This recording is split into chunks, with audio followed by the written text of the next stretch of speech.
The forgotten railroad. The abandoned railroad track was a ghost of its former self. Overgrown with weeds, rusted rails stretching into an endless expanse of mist. The local kids had dubbed it the path of no return, spinning tales of those who dared walk the tracks at night, only to vanish forever. To Alex, these stories were little more than playground rumors. He didn't believe in ghosts or curses. At least, not until the night he set foot on the forgotten path. Started as a dare like most bad ideas. Matt, his best friend, was relentless. "Come on, Alex. It's just a walk. Prove you're not scared of some silly story." Fueled by a mix of ego and frustration, Alex agreed. At midnight, with nothing but a dim flashlight and his phone for company, Alex arrived at the edge of the railway. The surrounding woods were eerily silent, as if holding their breath. The air smelled damp, a mix of moss and decaying leaves. The cold crept under his hoodie, making him shiver. "Easy," Alex muttered to himself, stepping onto the rusted rail. The metal groaned faintly, a sound swallowed almost instantly by the surrounding darkness. The first few minutes were uneventful. He walked in rhythm with his thoughts, occasionally glancing at his phone to check the time. 20 minutes passed, then 30. The woods began to thin, giving way to an open stretch where the moonlight illuminated the path. It was here that Alex first noticed something strange. The flashlight, which had worked perfectly fine earlier, flickered and dimmed. He tapped it against his palm, cursing under his breath. It sprang back to life, but not before Alex spotted something ahead. A faint, swaying light. At first, he thought it was another flashlight. Perhaps Matt had decided to follow him after all.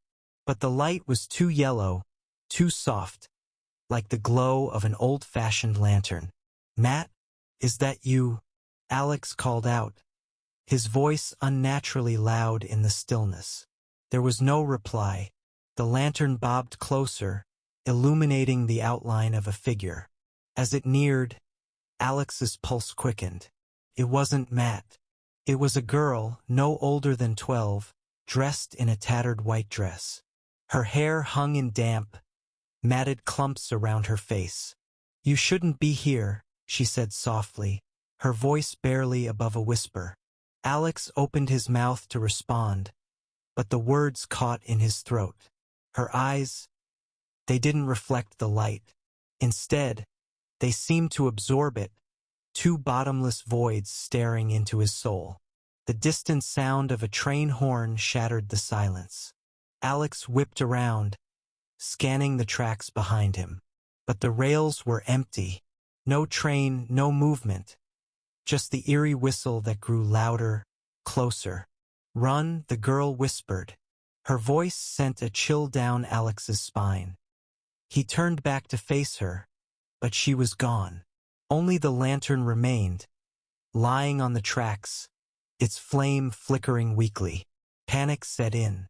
Alex's feet felt glued to the spot as the horn grew deafening. The ground began to tremble. He could feel the vibrations under his shoes. Finally, his instincts kicked in. He bolted, sprinting down the track as fast as his legs would carry him. Behind him, the sound of wheels on rails echoed, a metallic screech that shouldn't have been possible. The tracks had been abandoned for decades. There was no train, yet the noise pursued him relentlessly. When he reached the end of the line, Alex collapsed onto the ground, gasping for air. The noise stopped abruptly. Turning back, he saw nothing but darkness. Matt found Alex the next morning, curled up near the railway's edge, muttering incoherently. He refused to say what had happened, but his eyes betrayed a terror that words couldn't capture. In the weeks that followed, the railway became a hotbed of rumors. People claimed to hear phantom train whistles in the dead of night. Some even swore they saw the glow of a lantern moving along the tracks. Alex never spoke of his experience again, but he couldn't forget the girl's final words. "You shouldn't be here," echoes from the forest. The forest loomed at the edge of town, its dense canopy casting a shadow even in broad daylight. Locals called it Hollow Pines, though no one could agree on the origin of the name. To Emma, the stories surrounding the forest were both fascinating and chilling. A group of children vanishing decades ago, their toys found scattered among the trees. The idea lingered in her mind like a splinter. Emma wasn't superstitious. As a freelance journalist, her job was to uncover the truth behind the legends that kept people awake at night. So when she was assigned to write about Hollow Pines, she didn't hesitate. Equipped with a camera, a notebook, and a strong flashlight, she stepped into the forest just as the sun dipped below the horizon. The woods greeted her with silence, the kind that pressed against her ears and made her footsteps sound unnaturally loud. The air was damp, carrying the faint smell of moss and earth. A narrow dirt path stretched ahead, flanked by towering pines whose branches intertwined overhead. Emma paused every few minutes to take photos. Her flashlight carved tunnels of light through the darkness, illuminating twisted roots and jagged rocks. After about an hour, she stumbled upon a clearing. It was unlike anything she'd seen before. Rusty tricycles lay abandoned, their wheels fused with the earth. A doll with a cracked porcelain face sat propped against a tree trunk, its glassy eyes staring blankly. A jump rope, frayed and discolored, dangled from a low branch, swaying gently despite the still air. Emma crouched to inspect the doll, her camera clicking as she documented the eerie tableau. That's when she heard it. A soft, melodic giggle, like the laughter of a child. Her heart leapt into her throat. "Hello," she called, her voice trembling. The laughter stopped abruptly. The clearing was silent again, but Emma's pulse thundered in her ears. She scanned the trees, her flashlight beam dancing erratically. Movement caught her eye, a small figure darting between the trunks. "Hey, wait!" Emma shouted, chasing after it. The figure was quick, flitting in and out of view.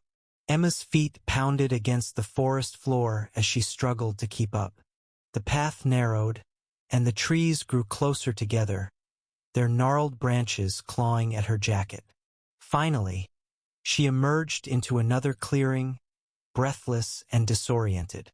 This one was different. A circle of stones surrounded a single tree, its bark etched with strange symbols. In the center of the circle sat a boy, no older than 10, dressed in clothes that seemed decades out of place. He looked up at Emma with wide, empty eyes. "Are you lost?" he asked, his voice unervingly calm. I'm looking for the children who disappeared here," Emma stammered, clutching her notebook tightly. The boy tilted his head, a small smile playing on his lips. "We're not lost. We're home." Before Emma could respond, shadows began to emerge from the trees. More children, their faces pale and expressionless, stepped into the clearing. They surrounded her, their eyes fixed on hers. "You shouldn't have come," one of them whispered. Panic seized Emma as the children closed in, their small hands reaching for her. She turned and ran, her flashlight bouncing wildly as she stumbled through the underbrush. The sound of laughter followed her, growing louder and more distorted. When she finally burst out of the forest, the first rays of dawn painted the sky. She collapsed onto the grass, gasping for air. Looking back, she saw nothing but trees, standing silent and unmoving. Emma never wrote the article. She couldn't bring herself to revisit Hollow Pines, even in memory. But sometimes, late at night, she heard faint giggles echoing outside her window, as if the forest had followed her home. The old lighthouse. The lighthouse stood solitary on the jagged cliffs of Raven's Point, a silent sentinel battered by wind and waves. It hadn't been operational for over 50 years, but locals still claimed its beacon occasionally flickered to life during storms, casting a ghostly light over the restless sea. Elliot had grown up hearing the stories. As a marine archaeologist, he dismissed the tales as nothing more than folklore, superstitions to entertain the small coastal town. Yet, when his latest project brought him to Ravens Point, he found himself drawn to the lighthouse. It began with a storm. Elliot was staying in a weathered cabin near the cliffs when the first thunder rolled across the bay. The rain lashed against the windows, and the wind howled like a living thing.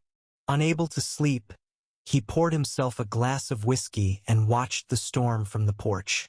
That's when he saw it. A faint, pulsing light from the lighthouse's tower cut through the downpour. Elliot blinked, certain his eyes were playing tricks on him. He'd inspected the lighthouse earlier that week.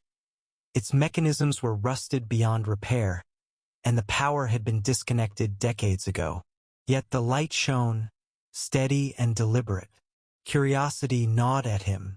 He grabbed his raincoat and flashlight, ignoring the warning voice in his head. The rocky path to the lighthouse was treacherous, slick with mud and rain.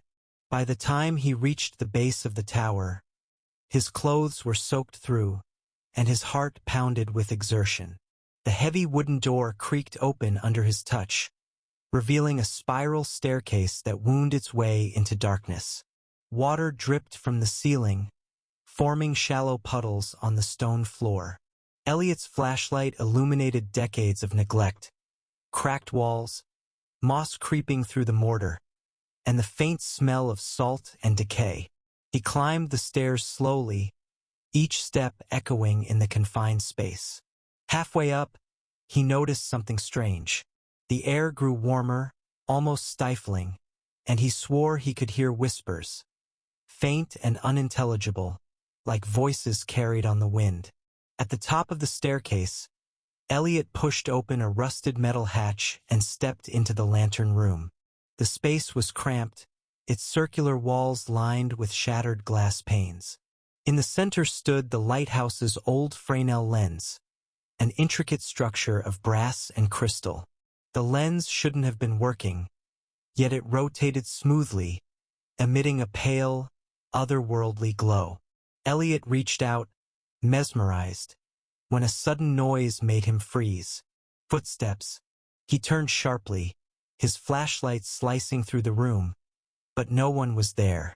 The whispers grew louder, forming words he couldn't quite understand. Shadows danced in the corners of his vision, twisting and contorting. "Leave," a voice rasped, low and guttural. Elliot stumbled back, his flashlight dropping to the floor. The light spun wildly, casting eerie shapes on the walls. When he looked up, the lens had stopped moving, its glow extinguished. The room was plunged into darkness. Something brushed against his arm, cold and clammy, like seaweed dragged from the depths. Panic surged through him as he scrambled for the stairs. He tripped twice on the way down, the whispers chasing him, growing louder and more frenzied. By the time he burst out into the storm, the lighthouse was dark again, standing silent and foreboding. Elliot ran back to his cabin, his mind racing with questions he couldn't answer. The next morning, he returned to the lighthouse in daylight. It was as he remembered, dilapidated, abandoned, and lifeless. The lens was covered in dust, its mechanisms rusted solid. Yet on the floor of the lantern room, where he'd dropped his flashlight, he found something that made his blood run cold. A single, wet footprint.